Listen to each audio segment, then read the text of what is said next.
Today we're talking about one of my favorite hobbies, photos and videos, and all of the gear that I use to create YouTube videos. I'll start off with camera bodies, and first on the list is the Sony a7 IV, a true hybrid camera. The first one that I picked up when I restarted this hobby in 2022, I wanted something that was really good at photo, but also did video. I had dreams at that point of starting a YouTube channel, but photography was my main focus. So its 33 megapixel sensor does really great for photo, has any of the features that, a professional photographer might need. So an amateur like me definitely has everything that they need in the a7 IV. It produces a great image. The 33 megapixels gives you plenty to crop into. And at the same time, it's a pretty good hybrid camera. It shoots 4K, 24, 30, and 60 FPS. Although the 60 FPS has a little bit of a crop. It has 10-bit footage, 422, and of course, Sony's S-Log3, S-Cinetone, all the other things that you've become accustomed to in modern Sony cameras. Now, it is on the old menu system and feels like a little bit left behind at this point. The ZVE1, the FX30, these things have gotten firmware upgrades. They're on the latest menu system. They have some new features that some of these older cameras don't have. But in my opinion, the Sony a7 IV is still a great camera. I'm really not looking to upgrade my, photo/video hybrid travel camera anytime soon. The Sony a7 IV is the one I reach for if I am traveling. Then as I got more into video, I picked up the Sony ZVE1, which was touted as kind of like an FX3, but for vloggers. It has the same sensor as the FX3, 12 megapixel. It's a great video camera. Like I said, it has some of those newer features with AI. It has some quality of life features like custom user LUTs for monitoring directly in camera. And just overall is a great full frame camera in a small, compact, lightweight body. The price is also really good. You can find these used now for definitely under $2,000. I think brand new when I bought it, it was about $2,200 new MSRP. So what is that still? $2,000-ish, give or take, depending on the sales, less than an FX3. Now, you don't get the internal cooling, and that was the big controversy over the ZVE1 was the overheating. I haven't had any issues with overheating. I'm not recording long shots, 4K 60 though, and I haven't ever even used the 4K 120. So usually I'm in 4K 24. I do use 60 occasionally for things like B-roll. But those shots are, 10, 15 seconds a pop, and the camera does get noticeably warm. But with the overheat protection set to high, I haven't had any issues. And then most recently, I had one of those itches that you just have to scratch, and I picked up the Sony FX30. Now, I have two full-frame Sony cameras, so why would I go buy a Sony crop sensor camera? I have no idea. I was really intrigued by it, and it's actually been the camera I've had the most fun recently shooting with. So with the selection of full-frame glass that I have, adding that to a crop sensor camera, or I guess adding a crop sensor camera into my gear bag gives me more options effectively for focal ranges. So the Sony FX30 has things like, Cine EI that makes S-Log3 a little bit easier. It has shutter angle, which is easier for video. The screen is pretty good actually on the FX30. And of course, built-in user LUTs, just like the ZVE1. So it makes exposing the image in S-Log a lot easier than some of the other cameras, especially the a7 IV does not have any user LUTs. So tagging a monitor onto that thing, created this giant video package for a camera that I really bought specifically for photo. So the FX30's job was effectively to be my B cam on YouTube. So I have the ZVE1 as my A cam with a 24mm lens on it. And I have the FX30 as my B cam with a 16 to 28 full frame that's equivalent to like 24 to 40 something, 45-ish. And it's just been a blast to use, especially when I throw some of these other lenses on there, like a 35 gets you pretty close to a 50. or a little over 50, I guess. But it's been a great camera for product shots and B-roll, and it's just a blast to use. It's also pretty small. It's also pretty lightweight, especially with some of these lighter lenses like the 16 to 28 from Sigma on it. And it's been so much fun to use. And then last on kind of the cameras I use all the time is now the iPhone 16 Pro. With the advent of Apple Log and the Kino camera app is what I've been using lately because it lets you do Apple Log and an HEVC file type. So the file sizes are manageable when you go and you do ProRes Log directly in the built-in Apple camera. It gets a great file, but they are giant. With the 256 gigabyte iPhone, I can get about 6 minutes of log footage in the regular camera app, where the files are much smaller in HEVC. I think it's like an hour and 28 minutes I can get.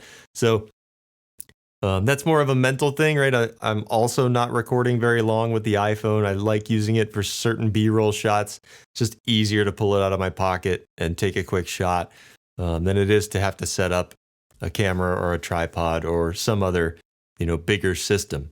So I really like the new cameras in the 16 Pro. I had the 14, so I didn't have Apple Log before.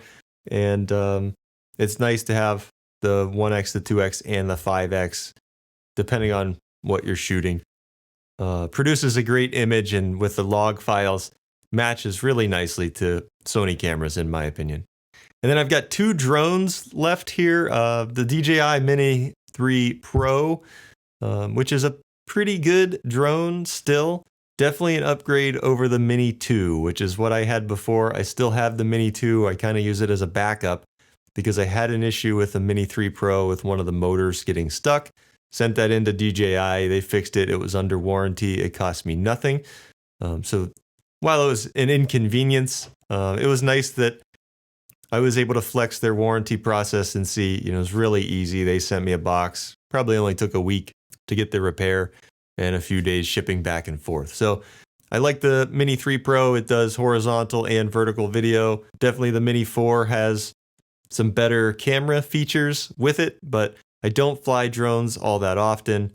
Many times I'm in a place where I can't even launch the drone, like state parks, national parks, restricted areas. So I use them occasionally. I like sending it up for sunset and sunrise shots, but I don't fly it often enough to buy something bigger or more professional, I guess you could say. And then lastly, every once in a while I pull out a GoPro. I have the GoPro Hero 11 Black.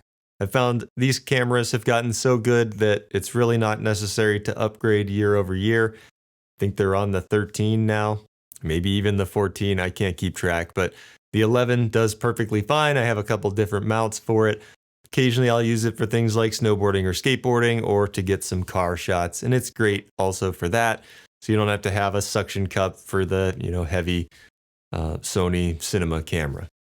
That about wraps up the camera bodies and different cameras that I use. And now I'm going to get into lenses, and I'll start with zooms and we'll go wide to tight. So earlier in 2024, I picked up the Sigma 16 to 28. It's a contemporary lens, so it's not like I think about the Sigma lenses like the Art series is closer to a G Master, and the contemporary might be like a normal G lens from Sony, something like that.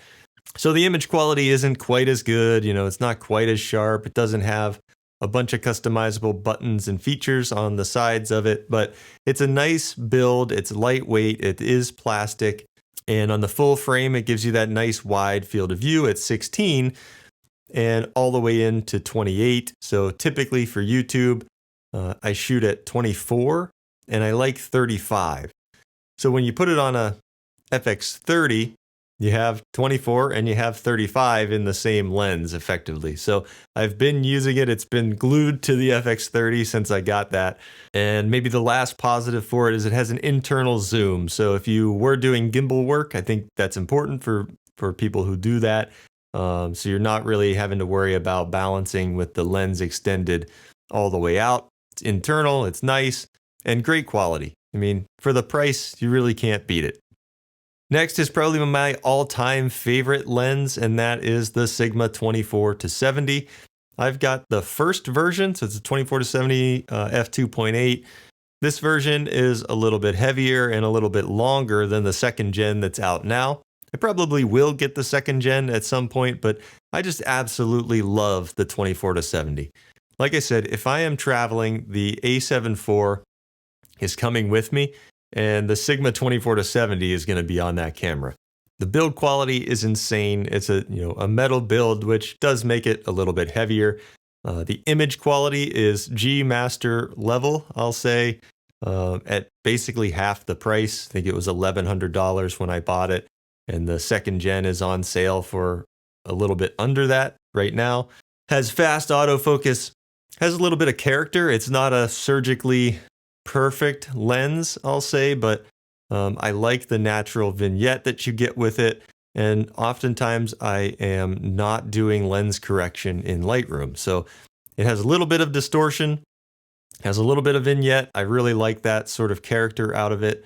And overall, I've been extremely happy getting that lens and getting back into photography, having the flexibility of having 24, 35, 50, and 70 all in the same zoom lens at f2.8 continuously throughout the range has just been great. And then on the long end of things, I have the Tamron 70-180. Now, I don't do a lot of telephoto type photography, so I kind of cheaped out, right? I said, I don't need a 70-200 G Master lens if I'm going to do this every once in a while. And so I picked the 70-180 Tamron. This is the first gen. Autofocus is pretty good in video. Definitely there's some better autofocus lenses out there, and it's okay in photo as well. The image it produces is perfectly fine.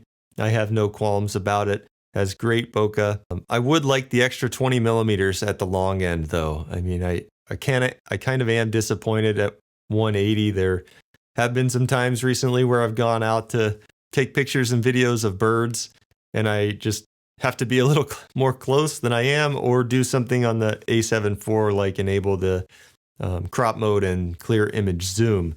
So it would be nice to have that little bit of extra length, but not worth the cost trade-off for me personally to buy a G Master lens or something even longer. And then the Tamron is also plastic build quality. I'll call it okay.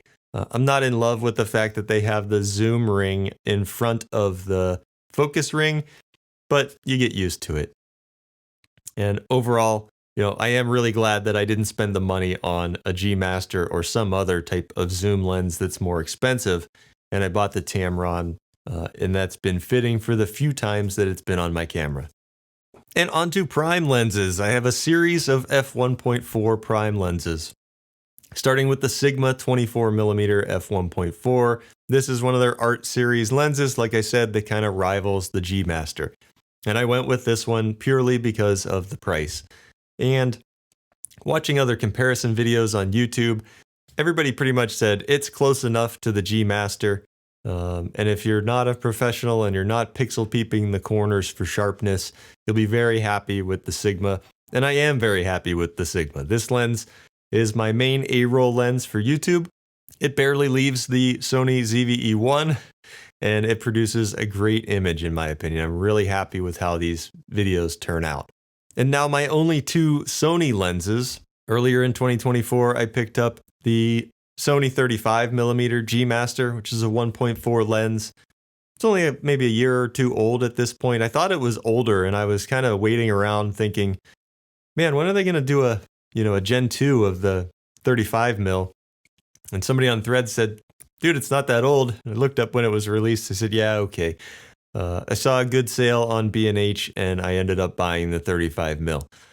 I like that a lot for photo. I don't use it as much for video, but it's a nice compact lens to throw on the A7 IV again, and then you get a compact prime package that has a really fast aperture, and of course the G Master lens quality that everybody has come to love.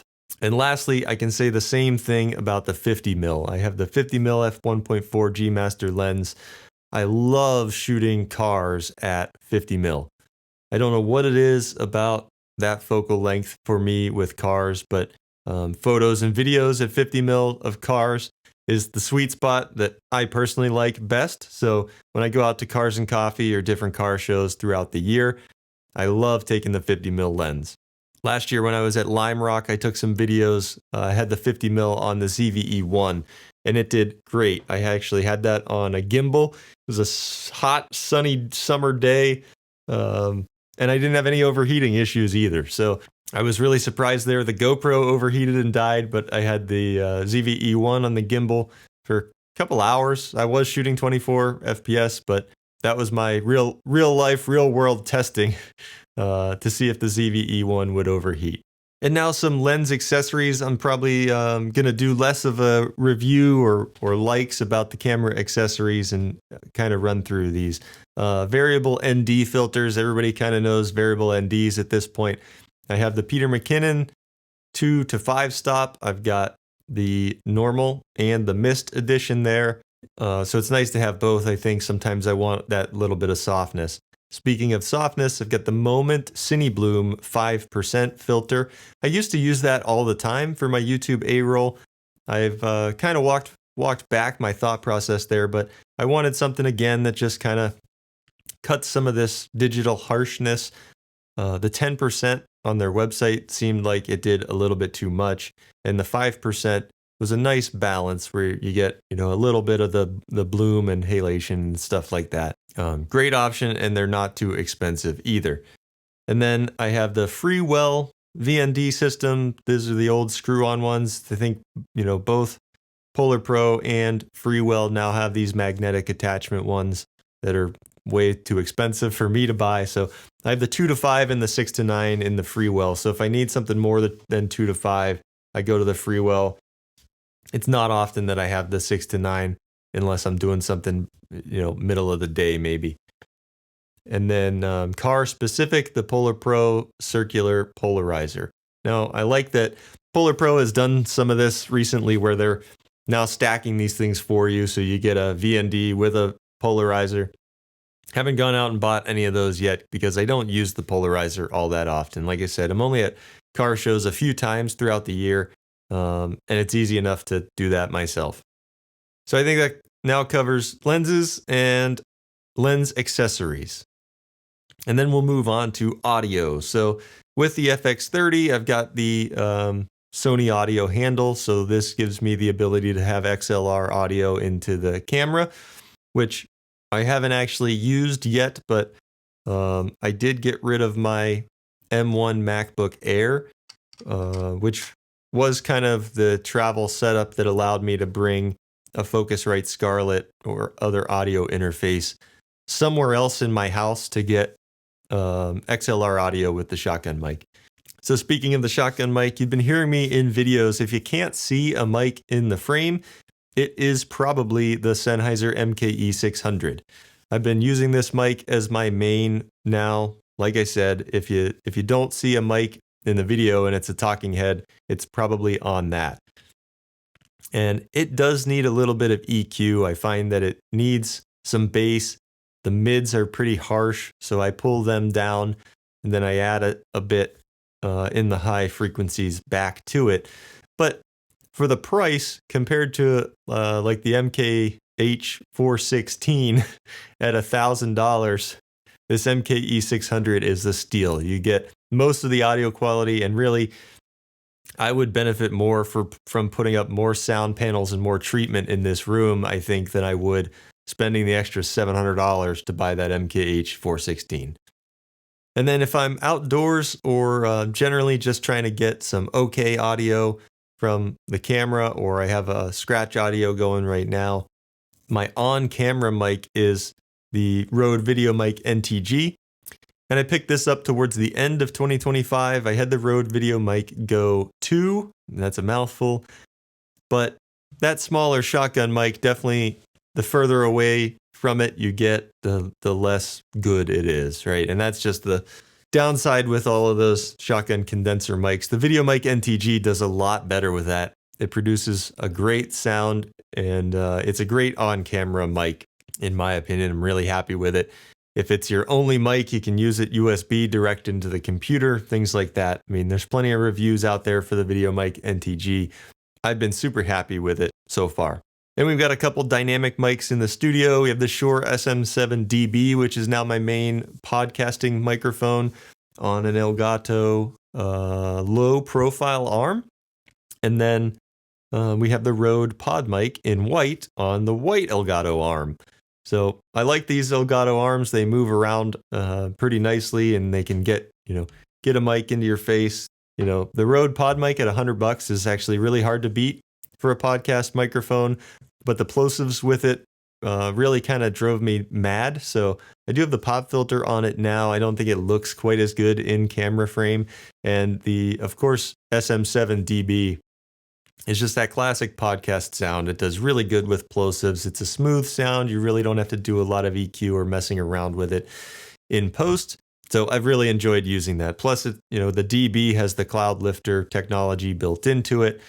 So no matter what interface I have, if I would get rid of the Focusrite and get something else that didn't have enough power to drive the mic, I wouldn't have to worry about setting up the cloud lifter. And then lav mics, we've got the Rode Wireless Pro. I like this system. Kind of was one of the first systems with 32-bit float. Comes with 2 lav mics, has the windscreens, really great wireless.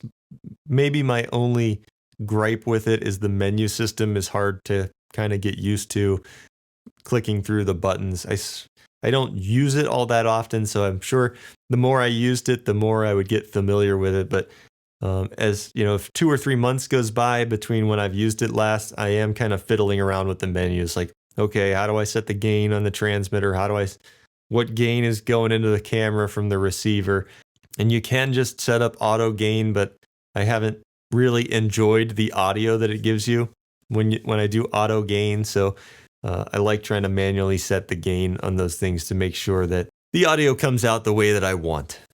Lastly, on the audio front, I have got the Audio-Technica ATH M50X headphones as my studio monitors, or what I wear while I am doing a podcast to monitor my audio live. So love the ATH M50s, and they've been around for a long time. I had a pair in college that I used until the headband and ear cups disintegrated into nothing, and then was happy that they added things like a removable cable, and they give you the coiled version and a straight version with the X version of the headphones. But same great audio quality. They're really comfortable even with people who have glasses like I do. That was something I've long struggled with, was both finding glasses that are thin enough on the sides and don't protrude, and headphones that are soft enough that they're not then digging them into my skull and highly uncomfortable after just a few minutes.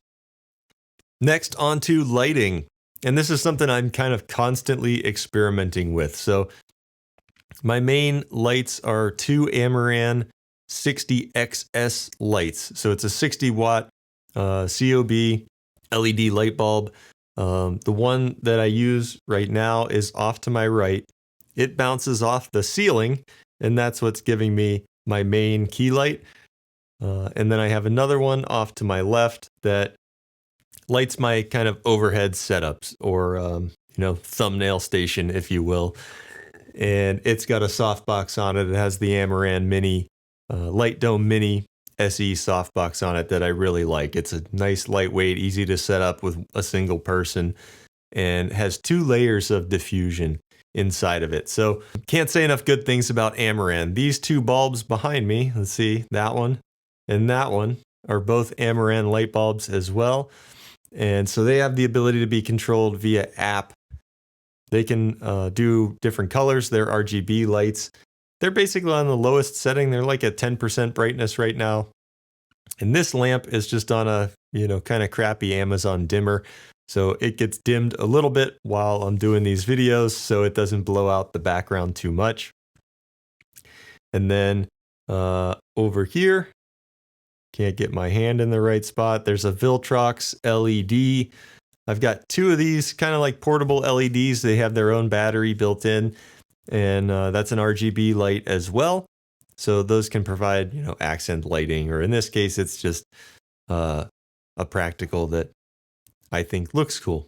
And over in front of me that you'll see in the B-roll here is a newer desk mount. So it has two desk clamps on it, and then a bar connecting the whole thing in the middle with a light on either end. I hang a camera from it when I do B-roll, and the microphone is boomed on this as well, just out of frame. So I think it's $130 for this, and it was the best $130 that I think I've spent in the whole studio, because it got me away from having a light on a light stand, and I don't have enough room with the way my computer monitor is in front of me to get another tripod for my B camera. So hanging the B camera with a magic arm off of this, overhead type setup has been very useful for me. And it's pretty much then I come in, I sit down, and I can record. Now onto sound. In this office and house in general, you can pretty much hear anything no matter where you are. A lot of echo in this room too. So I have a DIY sound panel here that I made out of 1x3 wood and high density foam from Jo-Ann Fabrics, and then it's covered in 2 layers of what did we call it? It's cotton fabric, but there's a specific name for it. 2 layers of cotton fabric, also from Jo-Ann Fabrics. So I have 3 of them along this wall behind me. And then in front of me, I have the Elgato Wave sound panels, and it's a thing of 6 of them. So it was the starter pack of 6 of those on the wall. That alone has helped cut down the noise tremendously. I would love to get, another couple DIY panels. I have some wood and I have some foam left over. I'd love to get a couple more in here and deaden the reverb a little bit more. I just haven't had the chance to do that. So highly recommend actually both of those products. The Elgato made a big difference, and honestly, the price difference between do-it-yourself and the Elgato really wasn't that much. And actually, with the leftover materials that I have from the DIY, I may have spent the exact same amount of money between, a solution that's comes ready out of the box to be glued to the wall, or command stripped to the wall, versus something that took my effort to, cut the wood to size, screw everything together, staple the fabric on, get some hangers, and actually get these things up. Was a couple week-long project of me working on it a little bit at a time. Then for travel, I've got the Peter McKinnon sling that I like for photo. If I'm taking the A7 IV out, it fits nicely in there as a day trip sling. The Shimoda backpack that I've done a video on is my main travel backpack if I need to take a little bit more gear, but generally it's still a 1-camera pack for me. Same with the Hex DSLR backpack. I think I've done a video on that as well. And it fits a lot of stuff, but not quite as comfortable as the Shimoda. And then the Hex DSLR sling, which right now is like my GoPro grab bag. It has all my mounts and GoPro and batteries and all that stuff sits in there. Which that's been its job since I got the Peter McKinnon sling for the camera. And a few more accessories to go here. Tripods. I've got 2 Benro Road Trip Pro aluminum tripods. Got one in silver, one in black. I really like that tripod, despite the fact that it has the twisty leg locks that aren't as fast as some of the other options that are out there at the moment on the market. But these things regularly go on sale. I think I found them for around $100. The MSRP is a lot more than that. I wouldn't pay MSRP for them, but it's a nice kit. It's a pretty lightweight aluminum tripod. Comes with this little plate that you can either put on the bottom of your camera, or it opens up like this and has room to put your smartphone as well. So I think that's a great option, especially if you're like me and you shoot with multiple different cameras. Sometimes I am just taking my cell phone out. And then more recently, I've got the Sirui AM223, what a product name, carbon fiber desk tripod. And this is a nice lightweight, small footprint tripod. So I have the Benro Road Trip on my desk right now, and it takes up a fair amount of space. I am looking to shrink that size a little bit, but I love the fact that I basically keep the camera on it at all times so I can walk in and sit down and record the one time a week that I get to do this. And then some more recent accessories, things that I really enjoy. Got this thing called the camera sack, and it's kind of a kind of a silly name, but it's been a really useful tool so far for me shooting B-roll. Like sometimes, you can't get the right height out of your tripod. You might not have the space for the tripod, so you put this camera sack on and you get that steady cam type feeling, almost gimbal like, but it's a lot lighter and you don't have to set anything up. You're just setting your camera on it. So it's kind of like a beanbag for your camera, but I've also set it on my desk and used it as a little bit of a tripod that way. Great purchase. I really like that. I've mentioned a little bit small rig magic arms throughout this video. I've got a number of those, a couple different sizes. Magic arms are just great. If you have the chance to buy some magic arms, you can screw a camera to anything with a magic arm. And then SD cards, I've got kind of a smattering, but I have a few of the Sony Tough cards. They're really expensive compared to other cards, but they are supposedly the fastest ones on the market, with basically 300 megabytes a second read and write speeds. The price is something that I just can't get over. So I have only 2 of those, and then I've been buying the Kingston Canvas React Pro SD cards. 128 gigabyte ones are actually highly affordable. So I think I have 3 of those now, and that's mainly what I've been using. The Peter McKinnon battery and filter cases are great accessories from Nomadic. I wasn't a huge fan of the Nomadic backpack, but I like the sling and I like this battery case and filter case. They are pretty easy to plop, a bunch of stuff into and then throw that into your camera bag as you travel, so you have a good selection of batteries and filters. And then last but not least, one of the most recent things I bought was the Atomos Shinobi II, and I bought that specifically for the A7 IV for video, so I could have monitoring LUTs. And generally with Sony, the screens are kind of crappy on their cameras, so it's nice to have for the rest of the cameras as well to give me a little bit bigger of a viewing screen and have those LUTs. I don't have a need to record raw external, so I didn't jump up to something like the Ninja or the Pro or whatever they're calling them now. So love the Shinobi 2 so far. It's been really great. The battery life has been pretty good with it, and it is a nice, slim, lightweight monitor package. Even though the size of the overall camera package starts to grow as you add all this stuff to it, it doesn't feel like you need to go hit the gym and lift some weights in order to pull your camera out and take some videos. So feels like I covered a lot in this video. That's, I think, all of the video gear that I use to create YouTube videos and take photos and videos for my passion projects as well. So let me know what you think in the comments down below. Did you find anything that you think would be helpful to add to your kit? Thanks for watching. Subscribe for more and give this video a thumbs up if it gave you some value today. Until next time, later.